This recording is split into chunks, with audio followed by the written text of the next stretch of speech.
Good morning, everybody. In 6th SEM, BSc, BJC, third year students, the aquatic biology. Yesterday, we are discuss about the oceanic zones, the types of oceanic zones. In this session, we will discuss about the aquatic biology introduction and the aquatic biology, the habitat, the types. In this session, we will discuss the aquatic biology, the plants and animals and microorganisms, abiotic and biotic factors. The aquatic habitats are the water bodies in the depth of the water. For example, ocean or lakes and ponds and rivers and streams and wetlands and estuaries, whatever it may be. First of all, we discuss the lentic ecosystem. The lentic ecosystem inhabited the slow moving water situated in still fresh water. The slow or motionless, it is known as lentic system. The lentic freshwater ecosystem. The water bodies are the flowing in the rivers or lakes or ponds. The slow motionless or slow. For example, given lakes, ponds, and the marshes, whatever it may be. And second one is the lotic. The lotic water ecosystem, faster moving water. The water is faster moving water. The water is completely fast. Example, streams and rivers, the lotic water ecosystem. And wetlands, areas where the soil is saturated. Two types of aquatic habitats, the communities of organisms. The communities or organisms are dependent on each other and their environment live in aquatic ecosystem, and two main type of aquatic habitats. First one is marine aquatic habitat and second one is freshwater ecosystem. The given example: rivers, ponds, lakes, swamps, streams, wetlands, bogs and lagoons and coral reefs. An aquatic habitat is a habitat with water. It includes area that are permanently covered by water, surrounding areas that are optionally covered by water. The marine ecosystem are characterized by factors such as availability of light, food, nutrients, other factors that affects marine ecosystem. The water temperature, depth, water and salinity as well as local topography changes. These conditions, species that make up the marine community. For example, abysso, plain and ocean zone, areas like deep sea and coral, pools and regions such as Antarctica, Arctica, given example, are estuaries and salt marshes, mangrove forests and coral reefs, the open ocean. The marine meanings pertaining. The marine means pertaining. Marine ecosystem can be defined as the interaction of plants, animals, the marine environment. Example, sea or ocean. The freshwater ecosystem. The freshwater ecosystem are a subset or earth aquatic ecosystem. A pond is an area filled with water. For example, either natural or artificial. The smaller than a lake, ponds may be arise naturally in flood and plains of part of the river's system. open water bodies with water depth greater than 2 meters. They includes lakes, ponds, rivers, streams, springs, bogs, wetlands.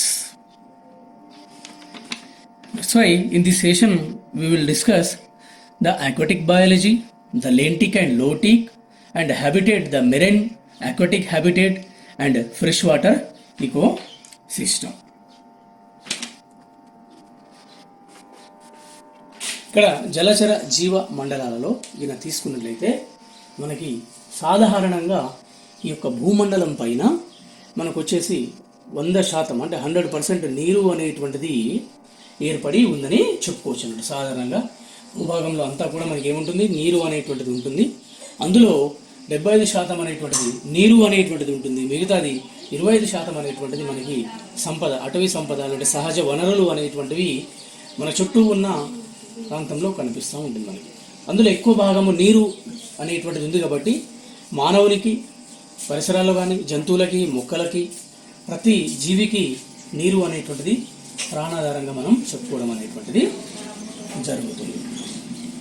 కాబట్టి నీరే ముఖ్యమైనగా మనం చెప్పుకోవచ్చు. అందులో భాగంగా మనము జలావరణము, అదేవిధంగా శిలావరణము, అదేవిధంగా వాతావరణం అనేటువంటిది చెప్పుకోవచ్చు. ఇక్కడ అందులో భాగంగా మనకు ఇక్కడ ఈ యొక్క జలచర జీవమండలంలో ఈ యొక్క మంచినీటి ఆవరణ వ్యవస్థ యందు చూసినట్లయితే మనకి లెంటిక్ ఒకటి, అదేవిధంగా లోటిక్ ఒకటి. లెంటిక్ అనేటువంటిది ఏంటిదంటే నెమ్మదిగా, స్లోగా నీరు అనేటువంటిది ప్రవహిస్తూ ఉంటుంది. సరస్సులు కావచ్చు, కుంటలు కావచ్చు, చెరువులు కావచ్చు. దీన్ని లెంటిక్ మంచినీటి ఆవరణ వ్యవస్థలో అంటే చెప్పుకోవడం అనేటువంటిది జరుగుతూ ఉంటుంది. అదేవిధంగా లోటిక్ అనేటువంటిది దీని యొక్క ప్రవాహము అనేటువంటిది ఎక్కువగా వేగంతో కూడి ఉంటుందన్నట్టు. ఇక్కడ చూడండి, ఒక సరస్సుని కింద తీసుకున్నట్లయితే మనకు అనేక సరస్సు అనేది నీరు అనేటువంటిది ప్రవహిస్తూ ఉంటుంది. చుట్టూ మొక్కలు, అదేవిధంగా జంతువులు అనేటువంటిది ఈ యొక్క వాతావరణంలో మనకి కనిపించడం అనేటువంటిది జరుగుతూ ఉంటుంది. కాబట్టి ఇక్కడ ఈ యొక్క మంచినీటి ఆవరణ వ్యవస్థలో చూసినట్లయితే మనకి అనేకంగా 80% జీవజాతులు అనేటువంటివి కనిపిస్తూ ఉంటాయి. నదుల్లో, సరస్సుల్లో, ప్రవాహాల్లో, పొలంలో ఎక్కువ భాగం, సముద్రాలలో కొంత భాగం భూమి గర్భంలో కూడా కనిపిస్తూ ఉంటుంది. అనేక రకాలైన అకశేరుకాలు, సకశేరుకాలు, మొక్కలు, జంతువులు సముద్ర ఆవాసాల్లోనూ, మంచినీటి ఆవాసాల్లోనూ, ఉప్పు నీటి ఆవాసాల్లోనే కనిపిస్తూ ఉండడం అనేటువంటి చూస్తూ ఉంటాం. ఉష్ణోగ్రత కానీ, చలి కానీ, పీడనం అనేటువంటివి అన్నీ కూడా అనుకూలంగా ఉంటాయి. కాబట్టి ఈ జలచర జీవ మండలాలను ప్రధానంగా నీటి యొక్క లభ్యతను బట్టి, నీటి యొక్క లోతును బట్టి, నీటి యొక్క ప్రవాహం ఆధారంగా 2 రకాలుగా వర్గీకరించవచ్చు. మొదటిది మంచినీటి ఆవరణ మండలం, అదేవిధంగా సముద్ర నీటి ఆవరణ మండలం. మొదటిది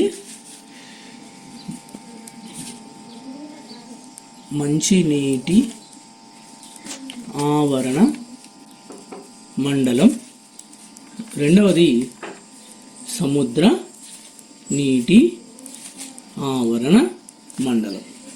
మరి మంచినీటికి ఇప్పుడు చెప్పాం మనం దేని ఆధారంగా అంటే నీటి యొక్క లావణ్యత, అదేవిధంగా లోతు, నీటి ప్రవాహం ఆధారంగా చేసుకొని 2 రకాలుగా వర్గీకరించాం. ఒకటి మంచినీటి ఆవరణ మండలం, రెండవది సముద్ర నీటి ఆవరణ మండలం అంటాం. మరి మంచినీటి ఆవరణ మండలంలో చూసినట్లయితే మనకి నదులు, సరస్సులు,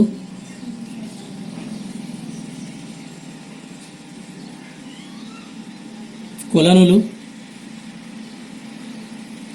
చిత్తడి ప్రదేశాలు అనేటువంటివి ఇక్కడ మనకి కనిపిస్తూ ఉంటాయి. కాబట్టి ఇక్కడ అది నీరు అనేటువంటిది మంచు, దూర ప్రాంతాల్లో ఈయన చూసినట్లయితే మంచులాగా కనిపిస్తూ ఉంటుంది. అది ఘన రూపంలో ఉండటం వల్ల త్రాగడానికి కానీ జీవుల నివాస యోగ్యానికి ఉండదన్నట్టు. మంచి నీటి యొక్క లవణీయత అనేటువంటిది మనకి ఎంత ఉంది అంటే 0.5 ppt ఉంటుంది. అంటే పార్ట్స్ పర్ థౌజండ్ అని చెప్తాం. భూమి మీద లభించే మొత్తం నీరు అనేటువంటిది 2.6% కనిపిస్తూ ఉంటుంది. అదే ధ్రువ ప్రాంతాల్లో అయితే 97% అనేటువంటిది నీరు ధ్రువ ప్రాంతాల్లో కనిపిస్తూ ఉంటుంది. అదేవిధంగా సముద్ర నీటి ఆవరణ మండలాన్ని చూసినట్లయితే 97% ఉంటుంది. సముద్రంలో 97% అనేటువంటిది కనిపిస్తూ ఉంటుంది. 97 ఇది 30 నుంచి 50 పీపీటీల శాతంగా మనము పీపీటీగా ఇక్కడ 30 నుంచి 50% పీపీటీగా మనము చెప్పుకోవడం అనేటువంటిది జరుగుతుంది. కాబట్టి సముద్రం అంటే మీ అందరికీ తెలుసు, సముద్రంలో ఏ నీరు ఉంటుంది? ఉప్పు నీరు అనేటువంటిది ఉంటుంది. దీని యొక్క లవణీయత సరాసరిగా గిన చూసినట్లయితే 35 పీపీటీగా కనిపిస్తూ ఉంటుంది. ఈ రెండు ఆవాసాలే కాకుండా ఎచరియా అనే ఒక ప్రత్యేక నీటి ఆవాసం కూడా ఉంటుంది. మరి ఇందులో నదిలో నీరు సముద్రంలోని కలిసే ప్రాంతంగా ఉంటుంది. లవణీయత చాలా వేగంగా మారుతుంది. లవణీయత 0.5 నుండి మనకి 35 పీపీటీగా పార్ట్స్ పర్ 1000గా కనిపిస్తూ ఉంటుంది. కాబట్టి లవణీయత అనేటువంటిది ఎక్కువగా ఉండడం వలన వీటిని ఏమంటామంటే మనము ఉప్పు నీటి కయ్యలు అంటాం. ఉప్పు నీటి కయ్యలు అంటాం. ఉప్పు నీటి కయ్యలు లేదంటే నదీ ముఖ ద్వారాలు అంటాం. నదులను కానీ సరస్సులను కానీ మనం తీసుకున్నట్లయితే ఇక్కడ మనకి నీటి యొక్క శాతం ఎక్కువగా ఉండడం అనేటువంటిది ఒక నది కానీ సముద్రం కానీ తీసుకున్నట్టయితే నది ముఖ ద్వారాలు అంటాం మనం. నీరు యొక్క శాతం అనేటువంటిది ఎక్కువగా మనకి కనిపిస్తూ ఉంటుంది. కాబట్టి ఇక్కడ ఆవాసాల్లో వైవిధ్యాన్ని ప్రదర్శించడం, అదేవిధంగా భూచర జీవులు ఆహారం, త్రాగునీరు, ఆవరణ వ్యవస్థ పైన మరియు ఆవరణ వ్యవస్థలోని జీవులపైన ఆధారపడి ఉండటం అనేటువంటిది ప్రత్యక్షంగా లేదంటే పరోక్షకంగా అది కనిపించడం అనేటువంటిది జరుగుతూ ఉంటుంది. అదేవిధంగా మంచినీటి ఆవరణ వ్యవస్థ మీ అందరికీ తెలుసు. మంచినీటి ఆవరణ వ్యవస్థ జల జీవ ఆవరణలో చాలా చిన్నగా ఉంటుంది అన్నట్టు. మంచినీటి ఆవరణ వ్యవస్థ కింద తీసుకున్నట్లయితే ఈ నీరు అనేటువంటిది జీవన ఆధారం కాబట్టి ఈ యొక్క మంచి నీరు అనేటువంటిది దీన్ని ఏమంటామంటే మనము దీని యొక్క అధ్యయనాన్ని లిమ్నాలజీ అంటాం. ఎందుకు అంటున్నామంటే ఇక్కడ మనం చదివేదంతా కూడా నీటి గురించే. అందుకే మనం ఏమన్నామంటే మంచినీటి ఆవరణ వ్యవస్థ అన్నాం. మరి మంచినీటి ఆవరణ వ్యవస్థలో ఇలా చూసుకున్నట్లయితే రకరకాలైనటువంటి మనకి ఏమున్నాయి? నదులు ఉన్నాయి, సరస్సులు ఉన్నాయి, అదేవిధంగా ప్రవాహాలు ఉన్నాయి, అదేవిధంగా చిత్తడి నీళ్ళలు అనేటువంటివి ఉండడం అనేటువంటిది చూస్తాం. అందుకే దీని యొక్క అధ్యయనం ఏమనంటే లిమ్నాలజీ అని చెప్పడం అనేటువంటిది జరిగింది. కాబట్టి ఇక్కడ 80% అనేటువంటిది మనకి ధ్రువ ప్రాంతంలో మంచుగా కనిపిస్తూ ఉంటుంది. అదేవిధంగా గ్రౌండ్ వాటర్లో కనుక చూసినట్లయితే 19.6% అనేటువంటిది ఇక్కడ కనిపిస్తూ ఉంటుంది. ఉపరితలంలో అయితే 0.4గా మనకి కనిపించడం అనేటువంటిది జరుగుతూ ఉంటుంది. కాబట్టి అందులో భాగంగా మనం ఇక్కడ లెంటికి ఒకటి తీసుకున్నాము, అదేవిధంగా లోటికి ఒకటి తీసుకున్నాం. లెంటికి అంటే నీరు అనేటువంటిది ఇక్కడ స్థిరంగా ఉంటుంది అన్నట్టు. అందుకే అక్కడ ఎగ్జాంపుల్ ఏం చెప్పామంటే ఇక్కడ సరస్సులు, కొలనులు అని చెప్పాం. అదేవిధంగా లోటికి అనేటువంటిది ప్రవాహం అనేటువంటిది నీరు అనేటువంటిది వేగంగా ప్రవహించడం, వేగంగా నీరు యొక్క ప్రవాహం అనేటువంటిది జరుగుతూ ఉంటుంది. కాబట్టి దీన్ని ఏమంటామంటే మనము ఇక్కడ ఎగ్జాంపుల్ తీసుకున్నట్లయితే మనకి నదులు మరియు ప్రవాహాలు అని చెప్తాం. అదేవిధంగా చిత్తడి ప్రదేశాలు అంటే బురద ప్రదేశాలు, మ్యాంగ్రూవ్ ప్రాంతాలు అంటాం, మరియు మార్ష్లాండ్ ప్రాంతాలు అంటాం. మ్యాంగ్రూవ్ ప్రాంతాలు ఆర్ మార్ష్లాండ్ ప్రాంతాలు అంటాం. మంచినీటి ఆవరణ వ్యవస్థలో కనుక తీసుకున్నట్లయితే మనకి ఇక్కడ చూడండి, ఈ డయాగ్రామ్లో మనకి సరస్సు అనేటువంటిది కనిపిస్తూ ఉంటుంది. వివిధ రకాలైనటువంటి మొక్కలు, జంతువులు, సరస్సులో ప్రవహిస్తున్న నీరు అనేటువంటిది ఈ విధంగా ఒక ఆవరణ వ్యవస్థని కనుక తీసుకున్నట్లయితే సరస్సును ఇది చెప్పుకోవచ్చు. అంటే జీవనాధార ప్రామాణికంగా పరిగణిస్తాం. అదేవిధంగా సంక్లిష్ట అంతరచర్యలను కూడా అధ్యయనం చేయొచ్చు.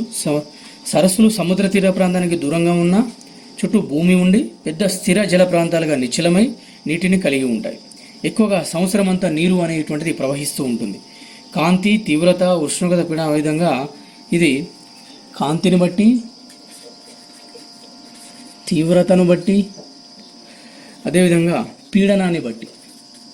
పీడనం బట్టి ఆధారంగా వివిధ మండలాలుగా విభజించడం అనేటువంటిది జరుగుతుంది. ఇక్కడ కొన్ని ఉదాహరణలు ఇవ్వడం జరిగింది మనకి. పిచోలా సరస్సు